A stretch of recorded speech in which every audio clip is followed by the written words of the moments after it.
Salut tout le monde, c'est Kyutaro et aujourd'hui on se retrouve pour une petite vidéo pour parler du chapitre 1102 de One Piece, la vie de Kuma.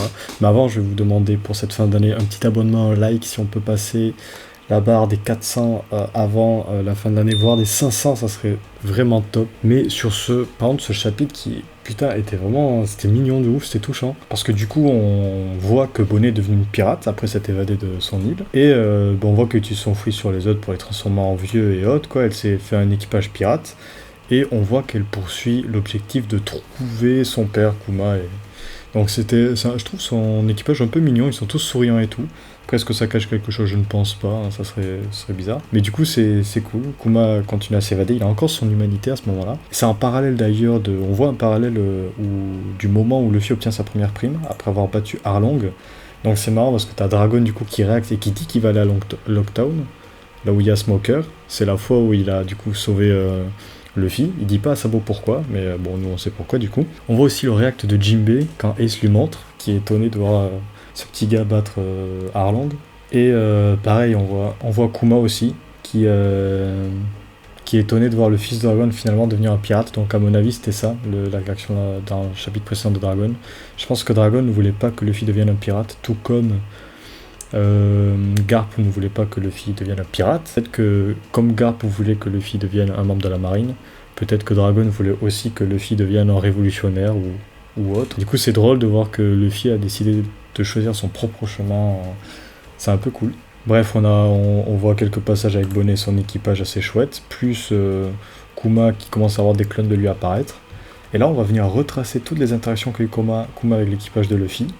Donc ça a commencé à Thriller Bark, où du coup l'équipage a défendu Luffy et Zoro en a subi les conséquences. Alors, il s'est pris tout le dégât de Luffy. Et du coup Kuma dit que c'est pas étonnant venant du fils de Dragon d'avoir des camarades aussi fidèles. Ensuite il y a Sabody, où j'ai l'impression que là il était là par hasard. En fait ils étaient en train de préparer, enfin il reçoit un message de la marine qui dit rassemblez-vous tous parce qu'on va se faire attaquer par les pirates de Barbe Blanche pendant l'exécution de Ace. Donc ça veut dire que Ace était déjà capturé à ce moment-là. Et du coup, lui, il était à Sabody par hasard, j'ai l'impression. Et du coup, il dit un au revoir à sa fille en la regardant par la fenêtre. Et il tombe par hasard sur la salle des mises aux enchères, où Luffy avait frappé un dragon céleste. Hein. Il avait foutu une giga patate, la scène était épique. Et il est étonné de voir ça. Et de voir encore cet équipage, du coup. Et c'est pour ça qu'il vient les sauver et les renvoyer chacun ce qu'il avait fait à Sabody, quoi, séparer tout le monde.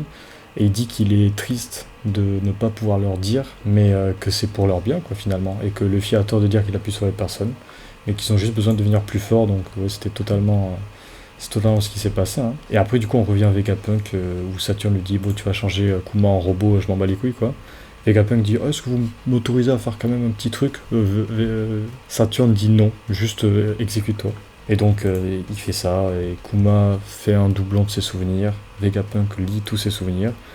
Kuma dit demande à ce qu'on lui installe comme dernière action le fait de protéger le navire jusqu'à qu'un membre des Mugiwara revienne. Et il explique à Vegapunk que, à l'image de Nika, même si Nika n'existe pas, que s'il y a bien quelqu'un qui pourrait sauver les gens tout en les faisant rire, ça serait Luffy, quoi. Du coup il parie sur lui, quoi. Et voilà, du coup Vegapunk regarde toute la vie de Kuma, où la planche est belle, hein. On voit un Kuma qui continue à courir mais par contre lui il galère, mais tous les gens autour ont le sourire, hein. À part Dragon, tous les autres ont dans les cases de souris. Donc c'est beau, hein. C'est finalement comme dit Vegapunk, ta vie aura été une souffrance, mais tu auras été le héros de tous les gens que tu as rencontrés.